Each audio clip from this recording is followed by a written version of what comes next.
Hello बच्चों, welcome back once again आपकी अपनी क्लास डीएमसी में।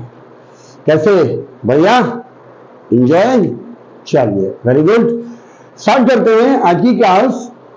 तो लास्ट वीडियो में हमने आपको एपी के कॉन्सेप्ट के बारे में बताया था और एपी को पहचानना सिखाया था कि कोई अगर एक सीरीज लिखी हुई है तो उनके लिखे हुए टर्म्स के बीच में अगर कॉमन डिफरेंस सेम है तो हम उसको एपी कहते हैं, राइट। आज हम एपी के आगे के कॉन्सेप्ट को कंटिन्यू करेंगे। कैसे?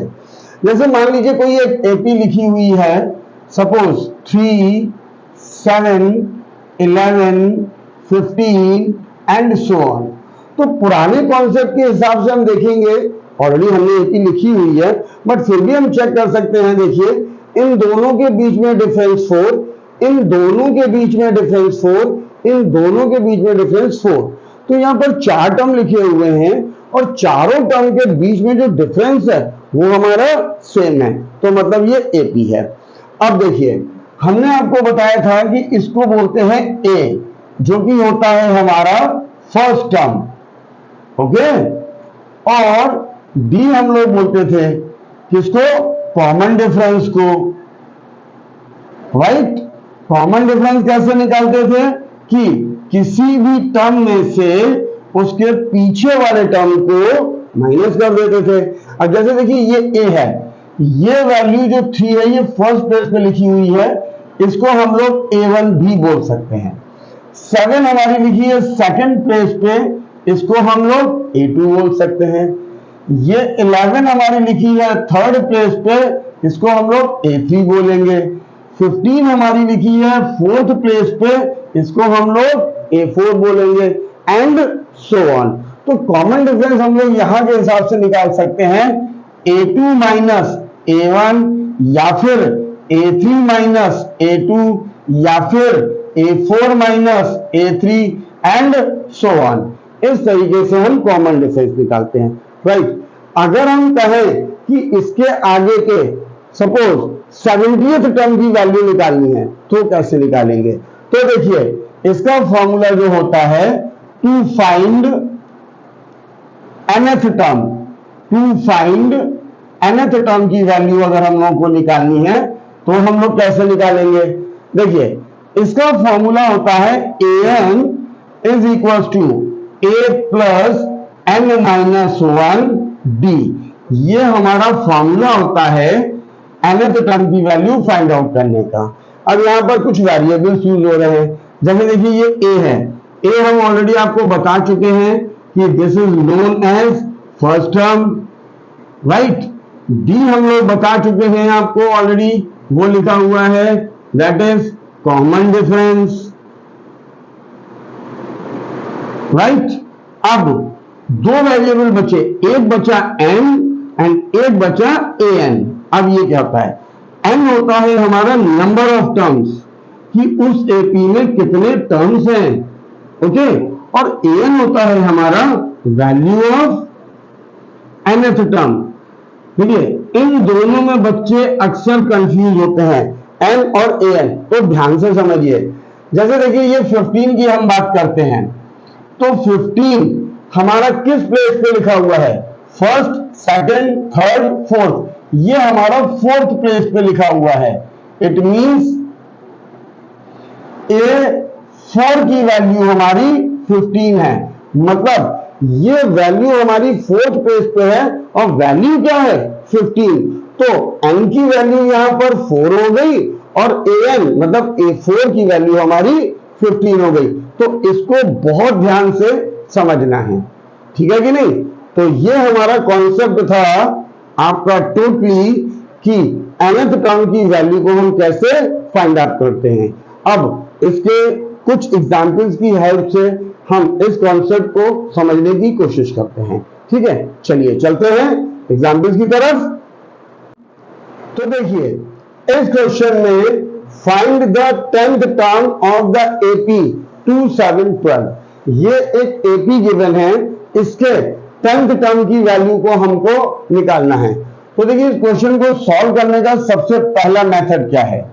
जितने वेरिएबल्स हमने फॉर्मूले में पढ़े हैं, राइट, फॉर्मूला होता था an is equal to a plus n minus 1 d। तो देयर आर 4 वेरिएबल्स, हम सबकी वैल्यू फाइंड आउट करने की कोशिश करते हैं। सबसे कहा गया है पहले फाइंड द 10th टर्म, तो n की वैल्यू हो गई हमारी 10, राइट। अब a की वैल्यू, a हमारा होता है ap का फर्स्ट टर्म मतलब 2, d की वैल्यू सेकेंड टर्म में से फर्स्ट टर्म को minus 7 minus 2 which is equal to 5। हमको निकालनी है 10th टर्म की वैल्यू, इट मींस an या हम कह सकते हैं a10 की वैल्यू हमको निकालनी है, राइट। अब फॉर्मूला तो हम लोगों को मालूम है, an is equal to a plus n minus 1 d, ये हो गया। n की जगह आ गया 10, मींस a10 की वैल्यू हमको निकालनी है कि इस AP में जो 10th टर्म होगा उसकी वैल्यू क्या होगी, राइट। a की वैल्यू 2 प्लस n की वैल्यू 10 माइनस 1, b की वैल्यू 5, ये आ गया। Now 2 plus 10 minus 1 9 multiply by 5, it will become 2 plus 9 5 45। BODMAS rule से पहले मल्टीप्लाई करेंगे, देन बाद में एडिशन करेंगे। Now 2 plus 45 47, this is the value of a10। It means इस AP के 10th टर्म की वैल्यू हमारी 47 होगी। ओके, चलिए नेक्स्ट क्वेश्चन पर चलते हैं। तो देखिए इस क्वेश्चन में कहा गया है which term of the AP is minus 81। It mean इस क्वेश्चन में कहा गया है कि इस AP के कौन से टर्म की वैल्यू माइनस 81 होगी, राइट। मतलब सबसे पहले हमने बताया सारे वेरिएबल्स लिख लेते हैं। तो a की वैल्यू हमारी यहां पर क्या है 21, राइट। d की वैल्यू हमारी क्या है second term minus first term, negative आ रहा है अगर तो भी कोई प्रॉब्लम नहीं है, यहां पे सब्ट्रैक्ट करेंगे -3। अब ये कह रहे हैं इस AP के कौन से टर्म की वैल्यू माइनस 81 होगी।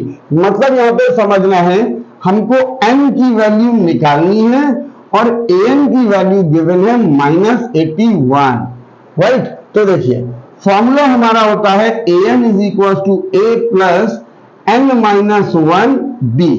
an की वैल्यू यहां से -81, a की वैल्यू यहां से 21 प्लस n की वैल्यू हमको निकालनी है और d की वैल्यू हमने निकाली -3, राइट।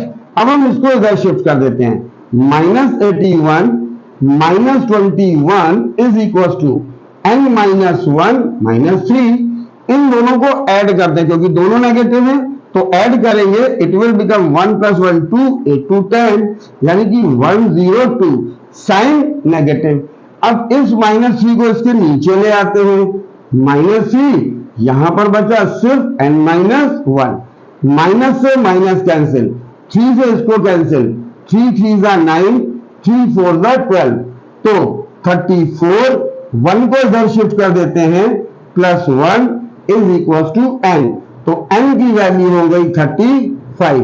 आंसर हो गया हमारा कि इस AP के 35th टर्म की वैल्यू -81 होगी, राइट। अब देखिए इसमें एक और क्वेश्चन दिया गया है, also is any term is 0, means क्या इस AP के किसी टर्म की वैल्यू 0 होगी।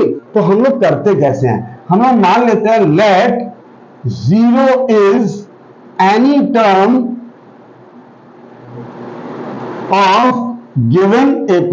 हमने मान लिया कि इस AP का कोई टर्म 0 है, ये हमने एज्यूम किया है। अब हम चेक करेंगे कि ये है भी या नहीं, तो उसके लिए क्या AP हो गई हमारी अब 21 18 15 और हमने मान लिया आगे जाके कहीं पर इसमें 0 आएगा। अब आएगा या नहीं आएगा ये हम चेक करते हैं। कैसे, A की वैल्यू 21, राइट, D की वैल्यू 18 - 21 18 - 21 -3। नाउ an की वैल्यू ये हमने मान लिया 0 और अब की बार हमें n निकालना है, मींस ये 0 कौन से टर्म पर आएगा, ठीक है। तो फॉर्मूला तो हम लोगों को मालूम है, an is equal to a plus n minus 1d। an की वैल्यू 0, a की value 21 plus n minus 1, d की वैल्यू -3। इसको इधर ले आते हैं तो 0 माइनस 21, n माइनस 1 -3, यहां बचा -21। इस -3 को नीचे ले आते हैं क्योंकि मल्टीप्लाई में है, तो ये बचा n माइनस 1, माइनस से माइनस कैंसिल, 3 7 यहां बचा 7, इस 1 को इधर ले आएंगे तो ये हो जाएगा 7 माइनस इधर आके हो गया प्लस n, तो n की वैल्यू आ गई 8, यानी n की वैल्यू हमारी नेचुरल नंबर मिली है, मतलब ये हमारा सही है। तो हम लोग कह सकते हैं कि yes 0 is 8th term of given AP, ये हमारा आंसर हो गया बेटा। ठीक है, तो इस तरीके से हम लोग चेक करते हैं कि कोई टर्म गिवन एपी की है या नहीं। क्लियर? चलिए नेक्स्ट क्वेश्चन देखते हैं। तो देखिए इस क्वेश्चन में क्या कहा गया है, determine the AP whose third term is 5 and seventh term is 9। हमको एपी अब की बार बनानी है। जब भी किसी क्वेश्चन में कहा जाएगा डिटरमाइन द एपी, मतलब आपको एपी के मिनिमम 3 टर्म की वैल्यू निकालनी है। अब देखिए कैसे, क्वेश्चन में कहा गया है थर्ड टर्म इज 5, मतलब थर्ड टर्म का मतलब हो गया हमारा a3, a3 की वैल्यू 5। अब देखिए यहां पर एक चीज और डायरेक्टली, a3 अगर हम निकालते हैं तो फॉर्मूला क्या बनेगा, a plus n minus 1d, ये हमारा फॉर्मूला होता है। a3 अगर हम निकालते हैं तो a प्लस 3 माइनस 1d, और we can say a plus 2d। इसका मतलब आप कहीं पर भी अगर डायरेक्ट ये टर्म दी हुई है तो आप इसको डायरेक्ट लिख सकते हो। बस यहां पर अगर कोई भी n दिया है उसमें से n माइनस 1 करके डायरेक्ट इसको लिख सकते हो, ये वैलिड है। ठीक है, जैसे अब यहां a3 दिया है, हम इसको directly a plus 2d is equal to 5, इसको इक्वेशन 1 मान लेते हैं। सेवेंथ टर्म की वैल्यू है 9, a7 इज इक्वल टू 9, हम इसको directly a plus 6d is equal to 9 लिख सकते हैं, क्योंकि यहां 7 है, 7 में से 1 कम कर दिया, 6 बचा, 7 माइनस 1 होता है 6 की तरह। तो ये हमारे पास 2 इक्वेशन आ गई। अब इन दोनों इक्वेशंस को सॉल्व करते हैं। तो a plus 6d is equal to 9 and a plus 2d is equal to 5। अब हम इसको सॉल्व करते हैं तो देखिए माइनस माइनस माइनस, सारे साइन हमने चेंज कर दिए। फायदा क्या हुआ, ये कैंसिल हो गया इससे। अब नीचे वाले साइन कंसीडर होंगे, प्लस 6 माइनस 2, ये हो गया 4d, 9 माइनस 5 4, इसको इसके नीचे ले आते हैं तो 4/4 कैंसिल आउट 1, तो d की वैल्यू आ गई हमारी 1, ये आ गया। अब d की वैल्यू को हम चाहे इक्वेशन 1 में रख सकते हैं, चाहे इक्वेशन 2 में, जहां आपका मन हो। तो on putting value of d in equation suppose 1 में रख देते हैं, हम इक्वेशन 1 में d की वैल्यू रख देते हैं इसमें, तो ये हो जाएगा हमारा a प्लस d की वैल्यू हमने निकाली 1, तो 2 multiply by 1 is equal to 5, a plus 2 is equal to 5, a की वैल्यू शिफ्ट किया, 5 माइनस 2 इज इक्वल टू 3, तो a की वैल्यू हमको पता चल गई, दैट इज 3। अब हमको AP निकालनी है, तो अभी हमने बताया AP निकालने के लिए AP के शुरू के सिर्फ 3 टर्म की वैल्यू हम निकाल लेते हैं, राइट। इसको रद्द कर देते हैं भाई। अब देखिए फर्स्ट टर्म हमारा होता है A1 which is equal to A, उसकी वैल्यू हो गई 3, यानी फर्स्ट टर्म हमको पता चल गया, ये हो गया। सेकंड टर्म हम लोग बोलते हैं A2। अब देखिए डायरेक्टली हम इसको A प्लस 2 माइनस 1 बचा D, A की वैल्यू 3 प्लस D की value 1, that is equal to 4, तो A2 की वैल्यू हमको पता चल गई, दैट इज 4। थर्ड टर्म की value a3, a plus 3 minus 1 क्या होता है 2, 2d, तो a की वैल्यू यहां पर है 3 प्लस 2 मल्टीप्लाई d की वैल्यू यहां पर 1, that is equal to 3 plus 2 1 जा 2, 2 1 जा 2, दोनों को ऐड कर दिया 3 प्लस 2 5, a3 की वैल्यू आ गई 5, तो therefore required AP will be हमारी क्या बन जाएगी, that is equal to first term 3, second term 4, third term 5 and so on. इस तरीके से हम कर देंगे। ये हमारी एपी बन गई इस क्वेश्चन के सॉल्यूशन के हिसाब से। ओके, चलिए तो अब देखिए इस क्वेश्चन में क्या कहा गया है, check whether 30 is a term of the list of number this or no. मतलब ये एपी है, ये तो हमें कंफर्म है, क्यों 11 माइनस 5 6, 17 माइनस 11 6, 23 माइनस 17 6। हमको ये बताना है कि क्या 301 इस एपी का कोई टर्म है। हम मान लेते हैं late 301 is a term of given AP, ये हमने मान लिया। तो AP हमारी कैसे बन गई, अब AP 5, 11, 17, 23 एंड लास्ट में कहीं जाके मान लिया 301 आ रहा है। अब ये 301 कौन से प्लेस पे है, मतलब n की वैल्यू कौन सी होगी इस 301 के लिए, वो हमको निकालनी है। कैसे, a की वैल्यू हमको पता चल गई 5, b की वैल्यू हमको पता चल गई 11 minus 5 which is equal to 6, an की वैल्यू हमको पता चल गई 301 और n हमको निकालना है। ठीक है, अब देखिए फॉर्मूला क्या होता है, an is equal to a plus n minus 1d, an की value 301 is equal to a की वैल्यू 5 प्लस n की वैल्यू हमें मालूम नहीं है और d की वैल्यू 6। ये हो गया। अब हम इसको इधर ले चलते हैं, 301 minus 5 is equal to n minus 1 6। Subtract करते हैं, 301 में से 5 को सब्ट्रैक्ट किया 296, 6 इसके नीचे दैट इज n माइनस 1, ये आ गया। नाउ 6 से कैंसिल हो रहा है, नहीं हो रहा है, 2 से कैंसिल हो रहा है, 2 3 जा 2 1 जा 2, 2 4 जा 8, 2 8 जा 16, तो 148 अपॉन 3, 1 को इधर शिफ्ट कर देते हैं that is equal to n।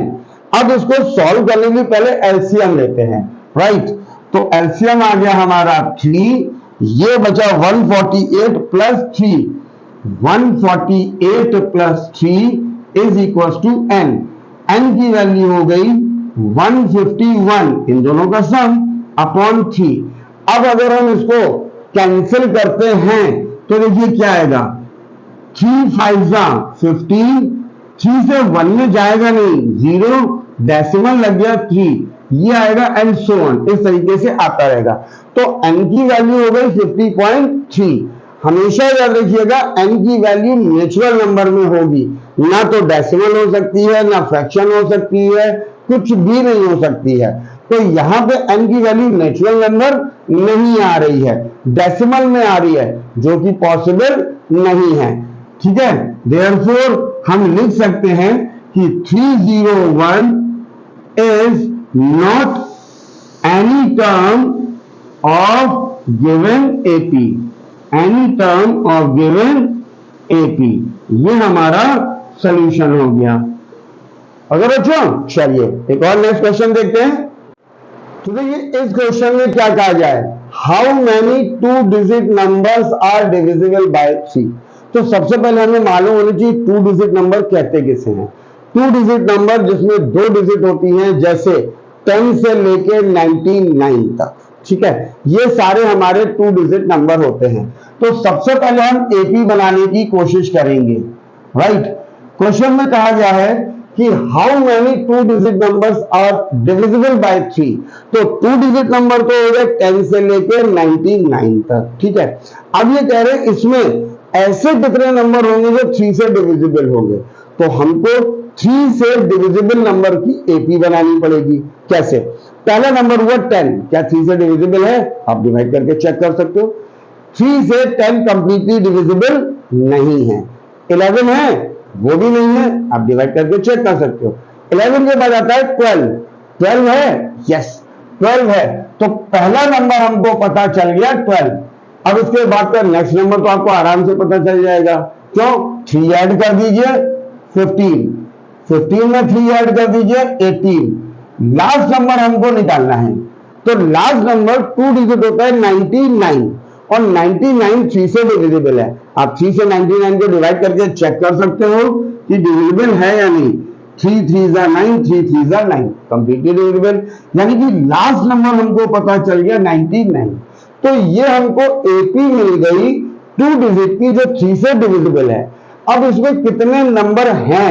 It means हमको n की वैल्यू निकालनी है, तो n की वैल्यू निकालनी है, a की वैल्यू 12 और d की वैल्यू वो तो आपको मालूम ही है 15 minus 12 which is equal to 3। n a d बचा क्या?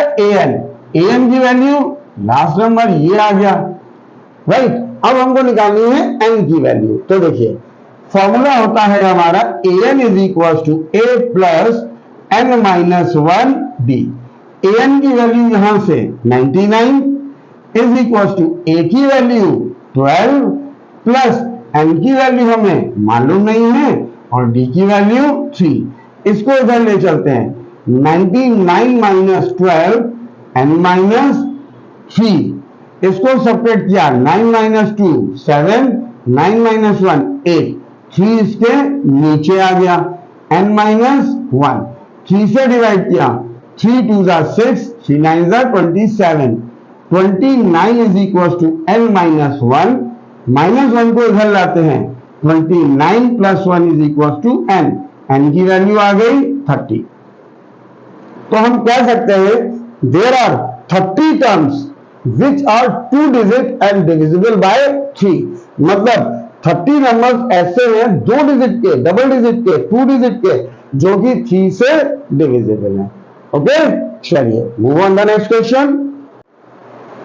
ओके बच्चों, तो देखिए find 11th term from the last of AP this, हमको इस एपी के पीछे की तरफ से 11th टर्म की वैल्यू निकालनी है। तो देखिए ये क्वेश्चन कैसे होता है।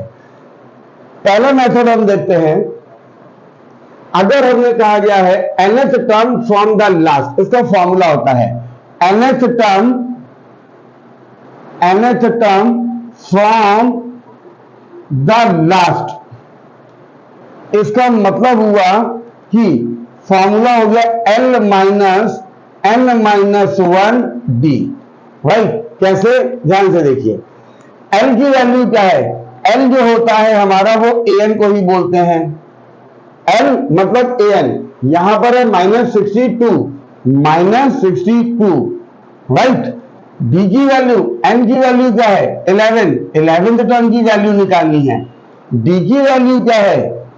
Second term minus first term, 7 minus 10 which is equal to -3, ये आ गया, राइट। अब हमको निकालना है 11th term from the last. इसका मतलब ये हो गया कि L की वैल्यू कितनी है? फॉर्मूला होता है L की वैल्यू -62 माइनस n की वैल्यू 11 माइनस 1, d की वैल्यू -3, ये हो गया -62 माइनस 11 माइनस 1 10 मल्टीप्लाई बाय -3, ये हो गया। नाउ -62 माइनस माइनस प्लस 10 3 जा 30, सब्ट्रैक्ट करते हैं, 62 में से 30 गया 32 and minus this is the answer. मतलब इस एपी के पीछे से 11th टर्म की वैल्यू -32 होगी। अब देखिए एक और मेथड है, सबसे पहले हम क्या करते हैं, इस एपी के टोटल नंबर ऑफ टर्म्स निकालते हैं। कैसे, देखिए ए की वैल्यू क्या है, ए की वैल्यू है हमारी 10, बी की वैल्यू क्या है यहां पर 7 minus 10 which is equal to -3, n की वैल्यू क्या है -62, एन हमको मालूम नहीं है, राइट। तो अब हम पहले निकालते हैं formula n is equal to A plus N minus 1 b. ये हो गया, एन की वैल्यू -62, ए की वैल्यू 10 प्लस एन हमको मालूम नहीं है और बी की वैल्यू -3। ये हो गया, -62 10 को इस तरफ शिफ्ट कर देते हैं, -10 n -1 -3। ये हो गया, इट मींस इनको ऐड करेंगे दोनों नेगेटिव, ये आ गया नीचे -3 n -1, ये कैंसिल इससे 3 से, 3 2 6, 3 4 12, तो 24 इसको इधर ले आते हैं and which is equal to n की वैल्यू हो गई 25। ये आ गया हमारा, यानी इस एपी में टोटल 25 टर्म्स हैं। अब पीछे से 11 का मतलब शुरू से आपके हिसाब से क्या होगा 25 माइनस 11 14, राइट। इसका मतलब पीछे से 11th टर्म, तो 25 माइनस 11 14, शुरू से 14 टर्म। नहीं, ये गलत है। देखिए ये होता है हमारा फॉर्मूला यहां से निकालने का, nth term from the last which is equals to from the beginning के लिए फॉर्मूला होता है n minus r plus 1th term. ये इसकी ट्रिक है, मतलब अब हमको निकालना है 11th टर्म, तो 11th टर्म फ्रॉम लास्ट का मतलब क्या हो गया, is equal to 11th term from last का मतलब n, टोटल कितने हैं 25, माइनस निकालना कौन सा है हमको 11th term, 11 plus 1th term, ये होगा। अब देखिए 25 में से 11 गया 14 प्लस 1 यानी कि 15th टर्म, ये इसकी ट्रिक है बेटा। इट मींस हम शुरू से बिगिनिंग से 15th टर्म की वैल्यू निकाल लेंगे। कैसे, देखिए 11th term from last beginning से 15th टर्म की value that is equal to an, a की वैल्यू कितनी है 10 प्लस 15 माइनस 1, बी की वैल्यू -3, तो 10 प्लस 15 माइनस 1 14 -3, 10 प्लस माइनस -14 3 42 में से 10 को सब्ट्रैक्ट किया 32, ये माइनस का, this is our required answer. आप चेक भी कर सकते हो, यहां से हमने निकाला था वो भी -32 और यहां से हमने निकाला वो भी -32।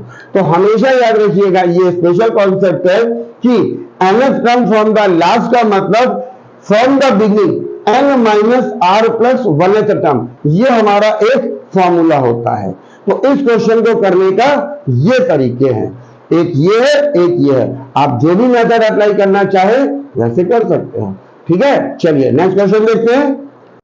तो देखिए इस क्वेश्चन में कहा गया है a sum of ₹1000 invested at 8% per annum simple interest per year, calculate the interest at the end of each year. Means simple interest का फॉर्मूले का यूज करके हमको हर साल के इंटरेस्ट निकालना है और ये चेक करना है क्या वो एपी को फॉर्म कर रहा है या नहीं। तो देखिए सबसे पहले आपको सिंपल इंटरेस्ट का फॉर्मूला तो मालूम होगा, that is P into are into t upon 100। ये आप ऑलरेडी प्रीवियस क्लासेस में पढ़ चुके हैं। ठीक है, जहां पर P हमारा प्रिंसिपल होता है, R रेट ऑफ इंटरेस्ट होता है, T हमारा टाइम होता है। तो यहां पे इस क्वेश्चन में प्रिंसिपल की वैल्यू हमको गिवन है 1000 रुपीज, R की वैल्यू हमको गिवन है 8% पर एनम। अब इस फॉर्मूले का यूज करके हमको इंटरेस्ट निकालना है ईच ईयर। तो एपी में है या नहीं ये चेक करने के लिए हम शुरू के 3 साल का इंटरेस्ट कम से कम निकालेंगे, क्योंकि हमने बताया है एपी अगर बनानी है तो आपको शुरू के 3 वैल्यूज चाहिए होती हैं। तो देखिए, इंटरेस्ट ऑफ फर्स्ट ईयर अगर हम निकालते हैं, इंटरेस्ट ऑफ फर्स्ट ईयर या interest at the end of first year, P की value formula P into are into T, P into are into 1/100, इसको कैलकुलेट करते हैं 0 से 0, 0 से 0, इट विल बिकम 80 रुपीज। ये आ गया, ठीक है नहीं? This is the at the end of first year. Now interest at the end of 2 year, at the end of 2 years, ये क्या होगा? Principal multiply by r multiply by time, 2 years upon 100। ये cancel इससे, ये cancel इससे, 2 8 जा 16 और ये 0, 160 रुपीज। यानी देखिए, फर्स्ट ईयर के एंड पे इंटरेस्ट 80 है, सेकेंड ईयर के at the end of interest 160 rupees. Now interest at the end of 3 years, तब क्या होगा? Principal 1000 multiply by 8 multiply by 3 upon 100। एक 0 ये कैंसिल, एक ये कैंसिल, 3 8 जा 24, एक 0, ये आ गया। तो हम देखते हैं फर्स्ट ईयर का इंटरेस्ट 80, सेकेंड ईयर का इंटरेस्ट 160, देन रुपीज भी लिख देते हैं रुपीज, देन 240 रुपीज। यानी कि हम नोटिस करते हैं कि कंसेक्यूटिव ईयर्स के बीच में जो डिफरेंस है 80 80, तो ये हमारा इंटरेस्ट फॉर्म्स एन एपी, ये हमारा एक एपी को बना रहा है। ये हमने चेक कर लिया। अब अगर ये सही है तो उन्होंने कहा है find the interest at the end of 30 years. 30 years के खत्म होने पे इंटरेस्ट क्या होगा? तो देखिए, ये हमारी एपी हो गई, दिस इज एपी, ये हमारी एपी हो गई। तो ए की वैल्यू हमारी क्या हो गई? 80 रुपीज। बी की वैल्यू क्या हो गई? 160 माइनस 80, दैट इज 80 रुपीज। और एन हमको गिवन है 30 ईयर्स, ये गिवन है 30 ईयर्स। तो हमको निकालना है ए एन, मतलब at the end of 30 years what will be the interest. तो फॉर्मूला हो गया हमारा A N is equal to A plus N minus 1d। A की value 80 plus 30 minus 1 multiply by D की वैल्यू 80। तो 80 plus 29 multiply by 80, BODMAS rule से पहले multiply, 8 9 जा 72, 7 कैरी हो गया, 8 2 जा 16 प्लस 7 23, दिस मच। इसको इसमें ऐड करेंगे तो इट विल बिकम 2400 रुपीज। यानी कि eight the end of 30 years 2400 rupees interest होगा। तो इस क्वेश्चन को हम ऐसे सॉल्व करेंगे, ठीक है। चलिए एक और लास्ट क्वेश्चन देखते हैं। देखिए, इस क्वेश्चन में कहा गया है there in a flower bed there are 23 rose plant in the first row. It means कोई फ्लावर बेड है जिसमें पहली रो में है 23 rose plant, 21 in second, 19 in third row, and there are 5 rows plants in the last row. तो how many rows are there in the flower bed? यानी ये हमारी एक एपी बन गई। देखिए, this flower bed forms an AP 23, 21, 19 and in the last row, there are 5 rose plant. तो ये कह रहे वहां पर कितनी रोज हैं, कितनी रोज है उन रोज प्लांट्स की। तो देखिए करते कैसे हैं, ए की वैल्यू हो गई हमारी 23, डी की वैल्यू हो गई हमारी 21 minus 23 which is equal to -2। In the last row an is equal to 5। हमको ये निकालना है कि how many rose are there, वहां पे कितनी रोज हैं। तो फॉर्मूला सिंपल, हम लोगों को तो मालूम है an is equal to a plus n minus 1 d। an की वैल्यू 5, a की वैल्यू 23 प्लस n हमको निकालना है, d की वैल्यू -2।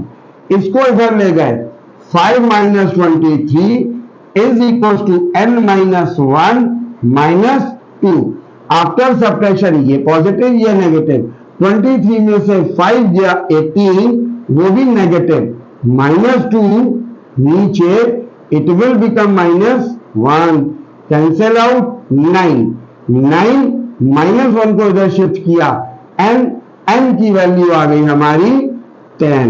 तो ये पूछा गया है how many rose are there in the flower bed. तो हम लोग लिख देंगे there are 10 rose in the flower bed, यानी कि उस फ्लावर बेड में टोटल 10 रोज हैं जिसमें रोज प्लांट्स लगे हुए हैं। ओके, तो ये हमारा सेकंड एक्सरसाइज का कॉन्सेप्ट था। इसको आप ध्यान से पढ़िए, ध्यान से समझिए और रिवाइज कीजिए।